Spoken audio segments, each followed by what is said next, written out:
मध्य प्रदेश में करीब 6 साल से चले आ रहे हजारों कर्मचारियों से जुड़े एक बड़े कानूनी विवाद को हाईकोर्ट ने खत्म कर दिया। कोर्ट ने सरकार को आदेश दिए हैं कि अब कर्मचारियों को 70, 80, 90% नहीं बल्कि 100% सैलरी दी जाए। साथ ही इतने सालों के एरियर भी जारी करने के आदेश कोर्ट ने सरकार को दिए हैं। यानी कोर्ट ने प्रोबेशन पीरियड के दौरान सैलरी में की गई कटौती को अवैध करार दिया है, जिससे हजारों कर्मचारियों को बड़ी राहत मिली है। खैर, ये खबर आप पहले ही देख और सुन चुके होंगे, लेकिन द सूत्र आपको बता रहा है कि कुल एरियर कितना बनेगा और एक कर्मचारी को कितना पैसा मिलेगा। मंत्रालय से जुड़े पुख्ता सूत्रों के मुताबिक कुल रकम 400 करोड़ रुपए से ज्यादा होगी और एक कर्मचारी को करीब 3,55,000 रुपए मिल सकते हैं। हालांकि इस पर अंतिम फैसला मुख्यमंत्री डॉक्टर मोहन यादव लेंगे। बताते चले कि 2019 में कांग्रेस की तत्कालीन कमलनाथ सरकार ने नवनियुक्त कर्मचारियों के लिए 70, 80, 90% सैलरी का नियम लागू किया था, जिसके तहत नई भर्तियों में कर्मचारियों को प्रोबेशन पीरियड के पहले साल में 70%, दूसरे साल में 80% और तीसरे साल में 90% वेतन दिया जा रहा था। सबसे आपत्तिजनक बात ये थी कि ये नियम सिर्फ कर्मचारी चयन मंडल की भर्तियों से चयनित कर्मचारियों पर लागू था। मध्य प्रदेश लोक सेवा आयोग की भर्तियों से सरकारी सिस्टम में आए कर्मचारियों पर यह नियम लागू नहीं था।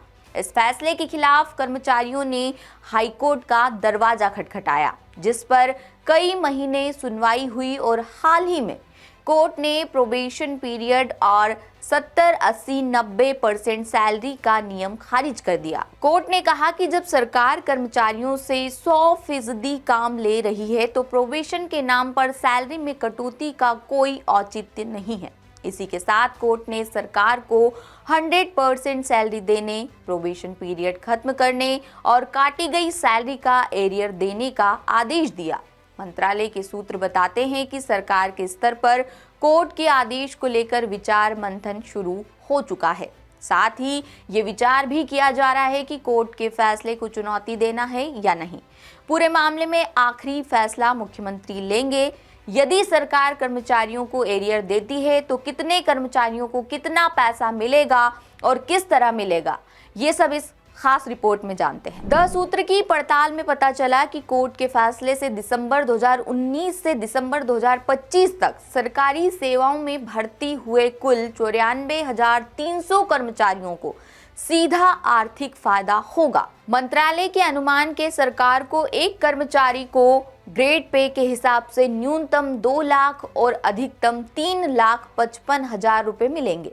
इस हिसाब से कुल रकम 400 करोड़ रुपए तक पहुंच सकती है। एरियर का फायदा MPESB की लगभग सभी तृतीय और चतुर्थ श्रेणी की भर्तियों पर लागू होगा। इधर कर्मचारी संगठनों ने कोर्ट के फैसले का स्वागत करते हुए सरकार से लिखित आदेश जारी करने की मांग की है। उनका कहना है कि कमलनाथ सरकार ने प्रदेश के वित्तीय हालातों को देखते हुए ये फैसला लिया था। लोक सेवा आयोग से भर्ती कर्मचारियों के लिए ये नियम नहीं था, लेकिन कर्मचारी चयन आयोग से भर्ती कर्मचारियों पर ये आदेश लागू किया था।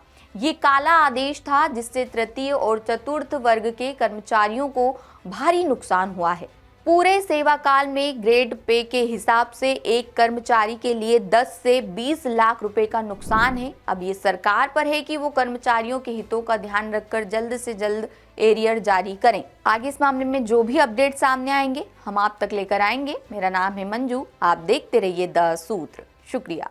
लेटेस्ट, इन्वेस्टिगेटिव और इन डेप्थ खबरें देखने के लिए ज्वाइन कीजिए द सूत्र का व्हाट्सएप चैनल, सब्सक्राइब कीजिए यूट्यूब चैनल, लाइक कीजिए फेसबुक पेज और पढ़ते रहिए www.daसूत्र.com।